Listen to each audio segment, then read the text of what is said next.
Shalom saudara, salam jumpa di podcast Keresahan Hati Kami, satu program yang mengangkat persoalan dan keresahan dalam hidup, khususnya kehidupan kita pribadi, untuk menjadi renungan yang kiranya bisa mengupgrade kualitas iman kita. Di episode perdana dari podcast Keresahan Hati Kami ini, kita akan mengangkat tema kerinduan untuk memiliki keturunan. So, mari kita siapkan hati dan pikiran kita. Dan untuk mengawali podcast ini, kita akan terlebih dahulu membaca nas firman Tuhan yang terambil dari Kejadian pasalnya yang pertama, ayat 27 sampai dengan ayat yang ke-28. Demikian firman Tuhan, maka Allah menciptakan manusia itu menurut gambarnya, menurut gambar Allah diciptakannya dia, laki-laki dan perempuan diciptakannya mereka. Allah memberkati mereka, lalu Allah berfirman kepada mereka, beranak cuculah dan bertambah banyak, penuhilah bumi dan taklukkanlah itu. Berkuasalah atas ikan-ikan di laut dan burung-burung di udara, dan atas segala binatang yang merayap di bumi. Amin.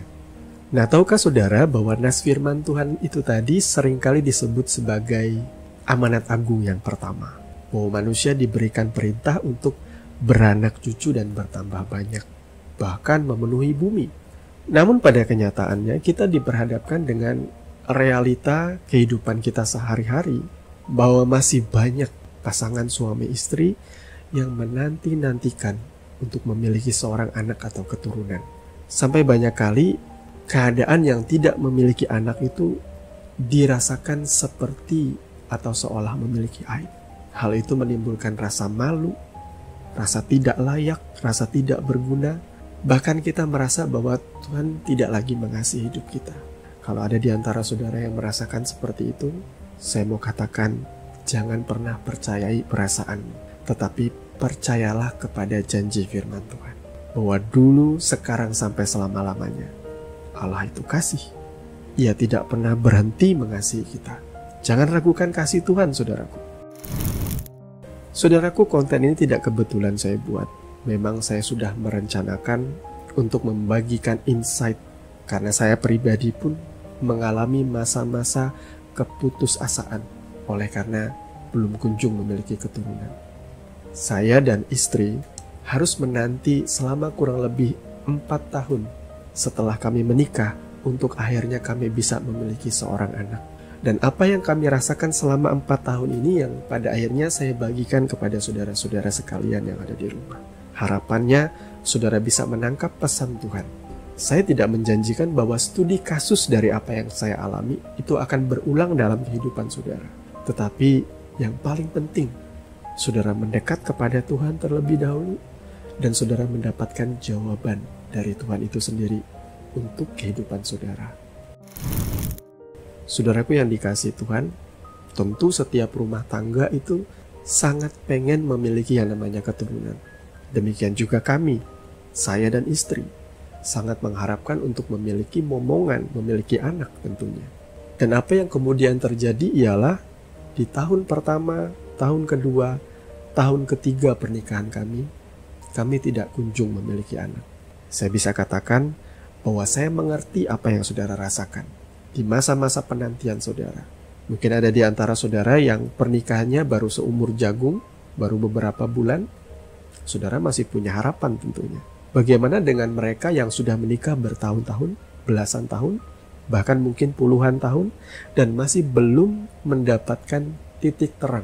Nah, podcast ini juga saya harapkan bisa didengar oleh saudara-saudara yang ada di luar sana.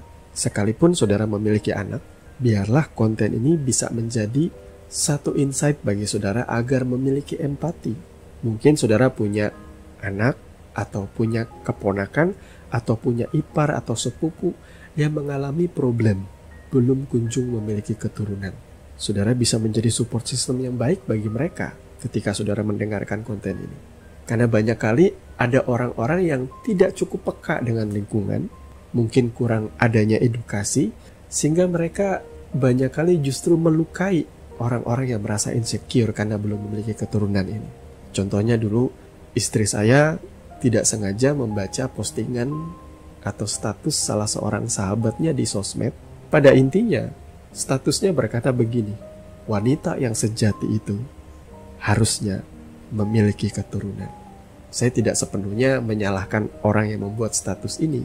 Mungkin karena dia meluapkan sukacitanya, kebahagiaannya, dan ia ingin cepat-cepat membagikan di sosmed. Tapi pemilihan kalimat, atau mungkin ia tidak memikirkan perasaan orang lain yang belum memiliki anak, akhirnya itu membuat ada orang lain yang terluka, termasuk istri saya. Karena pada waktu itu sudah menginjak tahun kedua atau tahun ketiga, istri saya belum kunjung memiliki anak. Saya katakan bahwa saya dengan istri tidak kurang di dalam usaha kami untuk memiliki anak. Sampai pada akhirnya kita memutuskan untuk menemui dokter spesialis kandungan, berkonsultasi dan mengikuti sebuah program kehamilan. Kita mengikuti dari tahap paling awal, tahap basic, di mana di situ kita mendapatkan edukasi yang baik dari dokter kandungan tersebut. 1, 2, 3 bulan berlalu, kita tidak mendapatkan hasil yang signifikan. Bahkan kita cenderung putus asa pada akhirnya.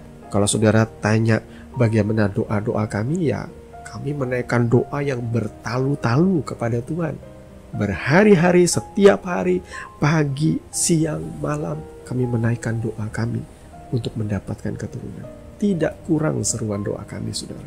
Akhirnya, setelah 3 bulan kami konsultasi dengan dokter, kami memutuskan untuk rest dulu. Istirahat dulu untuk ketemu dokter. Jadi kami mengambil waktu, istri saya juga mengambil cuti untuk kami liburan ke Bali. Selama liburan di Bali, ya kita menikmati liburan. Dan mungkin setelah liburan itu, saudara berharap akan ada berita bahagia dari saya. Ternyata tidak. Istri saya tetap tidak hamil. Kemudian di akhir tahun ketiga, saya pikir itu adalah momen di mana pada akhirnya kami surrender atau berserah penuh kepada Tuhan. Saya mendapatkan rema atau pengertian di dalam hati saya bahwa memiliki anak itu berarti kita mendapatkan kepercayaan dari Tuhan. Memiliki anak itu adalah pada akhirnya kedaulatan Tuhan.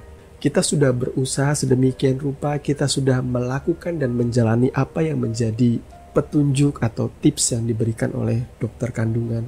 Kita sudah melakukan semuanya. Dan kalau sampai titik itu juga kita belum memiliki anak, maka itu artinya kita belajar menerima keadaan itu. Saya membawa istri saya berdoa dan dia menangis, saya juga terenyuh hati saya. Namun ada sebuah komitmen muncul di hati kami. Kami tetap percaya kepada Tuhan, kami tetap memuliakan Tuhan, kami tetap melayani Tuhan. Sampai saya berkata sama istri saya, sekalipun kita harus hidup cuma berdua sampai kita tua, sampai rambut kita memutih, kita tetap akan memuliakan Tuhan. Kira-kira setelah doa tadi, apakah akan ada mujizat yang terjadi? Tetap tidak ada, saudara. Beberapa bulan kemudian, tepatnya pada waktu hari libur panjang ya, menyambut bulan Ramadan dan Hari Raya Idul Fitri, banyak keluarga kami yang berkumpul di kota Palangkaraya. Di situ kita merencanakan liburan bersama ke ibu kota provinsi sebelah ya. Jadi kita nginap di hotel, kemudian kita jalan-jalan liburan di sana. Saya dan istri sudah tidak lagi memikirkan hiruk pikuk pekerjaan dan pergumulan kami soal anak. Kami seolah melupakan semua itu. Kami hanya mau komitmen bahwa kami sungguh-sungguh aja ikut Tuhan. Kami tetap berusaha seperti apa yang sudah dokter ajarkan kepada kami, dan kami tetap berharap kepada Tuhan. Setelah liburan selesai, kami beraktivitas seperti biasa. Tiba-tiba istri saya memberitahu saya begini, saya udah telat 1 bulan. Saya tidak terlalu kaget mendengar berita itu, karena mengingat istri saya sudah begitu banyak kali ia telat datang bulan. Karena istri saya punya riwayat hormon yang gak stabil. Saya suruh aja, coba kamu tes pack. Setelah diperiksa, ada 2 garis muncul. Saya bilang mungkin tes packnya murahan. Kita beli tes pack yang mahal. Akhirnya dites lagi, dan lagi-lagi muncul 2 garis. Saya sedikit banyak tentunya bersuka cita. Istri saya pun tidak bisa menyembunyikan mimik mukanya yang bahagia banget. Saya dan istri sepakat untuk menemui dokter spesialis kandungan. Dan akhirnya setelah dilihat ada kantung yang sudah terbentuk. Saya tidak sepenuhnya berharap. Saya tetap menanti-nantikan Tuhan dan tidak berekspektasi berlebihan. Karena saya banyak mendengar cerita bahwa banyak pasangan suami istri yang memang istrinya hamil, tapi kemudian di trimester pertama mengalami keguguran. Sehingga kami hanya fokus Berharap kepada Tuhan, berdoa kepada Tuhan agar Tuhan memberkati anak ini, supaya kantung yang ada itu tidak kosong, tidak menjadi kehamilan palsu, tetapi ada isinya. Saya juga memberitahu istri supaya jangan kita kasih tahu orang lain, jangan kita kasih tahu orang tua dan keluarga terlebih dahulu, biar waktulah yang akan menunjukkan. Di bulan ke-5 dan ke-6, akhirnya kita memberitahu keluarga, dan mereka bersuka cita, sampai akhirnya anak kami lahir di tahun ke-4 pernikahan kami. Saudaraku yang dikasihi Tuhan, sekali lagi saya mau sampaikan bahwa studi kasus dari apa yang saya ceritakan dari pengalaman kami belum tentu akan berulang dalam kehidupan saudara. Hanya saja saya mau menekankan terlebih dahulu bahwa memiliki anak itu adalah sebuah kepercayaan dari Tuhan. Itu tidak ada hubungannya dengan kehidupan rohani saudara. Itu juga tidak ada hubungannya dengan perkenanan Tuhan dalam hidup saudara. Kalau saudara harus tidak memiliki anak sekalipun sampai engkau tua, sampai engkau pada akhirnya dipanggil oleh Tuhan kembali, tidak jadi masalah. Yang penting saudara berjalan dalam kehendak Tuhan yang sempurna. Saudara tetap mengasihi pasangan saudara sampai mati. Saudara tetap melakukan tugas tanggung jawab yang dipercayakan saudara, baik itu pekerjaan, baik itu pelayanan, baik apapun itu juga yang Tuhan percayakan, saudara kerjakan dengan sungguh-sungguh. Maka itulah perkenanan Tuhan dalam hidup saudara. Oleh sebab itu jangan kecewa dan menolak Tuhan. Yang paling penting, hati kita berpaut kepada Tuhan, berserah kepada Tuhan, berharap kepada Tuhan bahwa Tuhan itu baik. Satu isu yang banyak kali dibisikkan oleh setan di telinga saudara ialah Tuhan menghukum engkau. Tuhan tidak berkenan atas kehidupanmu. Tuhan tidak mengasihi engkau. Padahal tidak seperti itu. Kalau kita manusia yang berdosa ini aja tahu mengasihi dengan sungguh-sungguh, apalagi Ia Bapa kita yang ada di sorga. Ia adalah kasih itu sendiri. Ia mengasihi kita tanpa batas. Jadi jangan pernah meragukan akan kasih Tuhan dalam hidup kita. Hiduplah dalam sukacita. Apakah kita menerima keturunan atau tidak? Semuanya adalah kedaulatan Tuhan dan terpujilah nama Tuhan.